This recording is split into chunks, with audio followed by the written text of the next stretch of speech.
So andito kami ngayon sa Rose and Grace. Nagpark kami dito. Ito yung entrance nila. Marami yung parking. Sa kagandahan dito, may mag-a-assist talaga sa'yo. Ito nung tinignan namin yung food, ang daming bagong luto.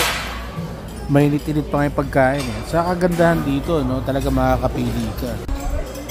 Saka pagkapili mo ng pagkain, automatic bayad na kagad. Talaga may enjoy mo. So, kompleto rito, pati mga pasalubong, meron din sila.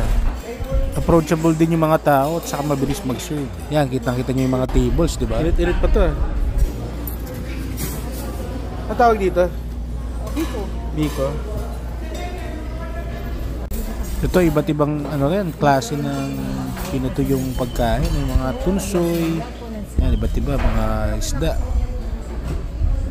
You know, may mga ensaladang mangga pa, oh. Order tayo niyan. So ito talagang Rose and Grace, sobrang sikat to, matagal na. Tapos dito nagpupunta yung mga sikat na artista rin. Isa din sa mga kagandahan sa Rose and Grace, unlimited yung soup. So ito nga in-order namin, no. So check nyo na lang. Ito yung pusit, kare-kare, ensaladang mangga. Tapos ito yung pata, sarap ng pata. Then ito yung tilapia.